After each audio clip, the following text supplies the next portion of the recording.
دیکھیے یہ بڑا المیہ ہے کہ ملک کے اندر کسی کے کپڑے اتارنے کے لیے کوئی بھی الزام لگائیں آپ کو کھلی چھٹی ہے، قوانین ہونے کے باوجود کھلی چھٹی ہے۔ اور اگر آپ مجرم ہیں اور آپ ملک سے باہر بیٹھے ہوئے ہیں تو آپ پورے ملک پہ، پورے اداروں پہ الزام لگائیں، آپ کو کھلی چھٹی ہے۔ اور اگر کوئی ادارہ یا کوئی شخص اس کے خلاف کام کرتا ہے تو عدلیہ میں بیٹھے ہوئے کچھ احباب، کچھ معزز افراد، کچھ معزز جج، وہ کہتے ہیں کہ جی جس پہ اینٹی سٹیٹ ہونے کا الزام لگے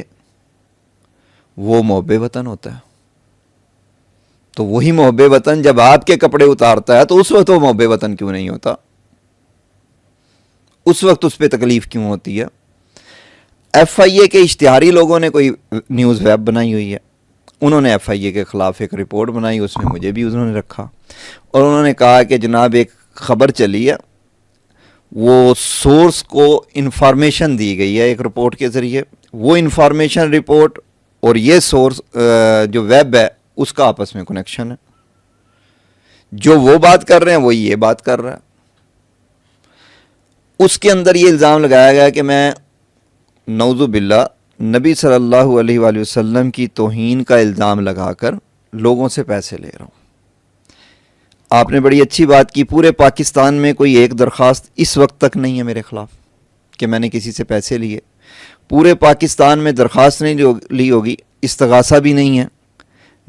کہیں پہ کسی درخواست پبلک بھی نہیں کی گئی، ادارے میں تو دینے کی دور کی بات، کسی ادارے میں نہیں دی گئی۔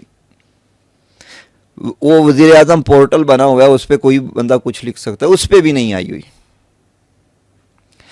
اب یہ بات ہے کہ کلیم کیا ہے، پھر ہم نے عدالت میں بتا دیا کہ جی آپ ان سے چھوڑیں، آپ چندہ ہی کی ایویڈنس لے دیں ان سے پوری دنیا سے 10 روپے کی، وہ بھی نہیں آئی۔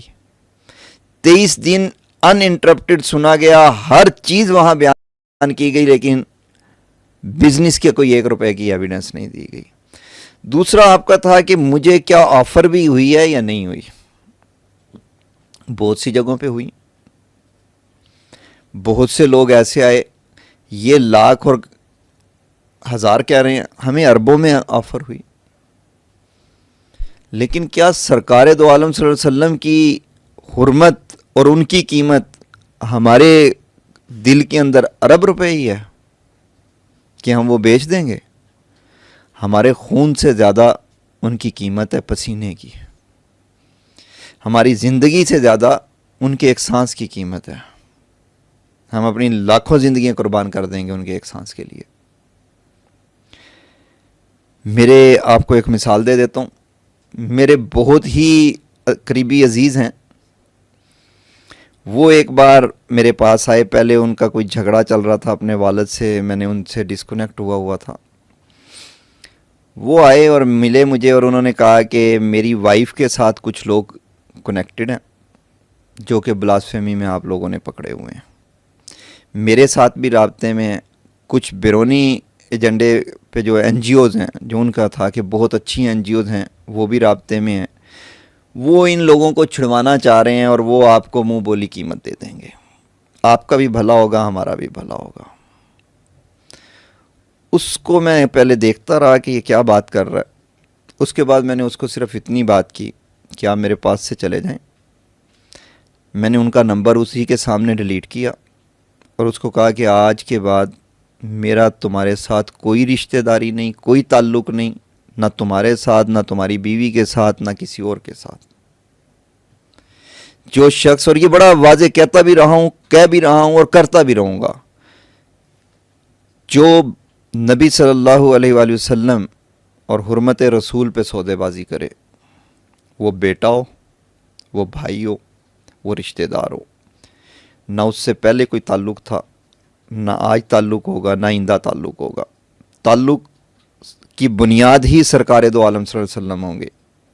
مخالفت کی بنیاد بھی سرکار دو عالم صلی اللہ علیہ وآلہ وسلم ہوں گے، اس کے علاوہ کوئی بنیاد نہیں ہے ہمارے قریب۔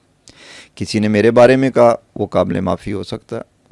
قابل راضی نامہ ہو سکتا ہے، جس نے نبی صلی اللہ علیہ وسلم کے بارے میں بکواس کی، نہ وہ قابل معافی ہے، نہ وہ قابل راضی نامہ ہے۔ اس شخص سے اس کے بعد میں نے اس کو دیکھا ہی نہیں ہے،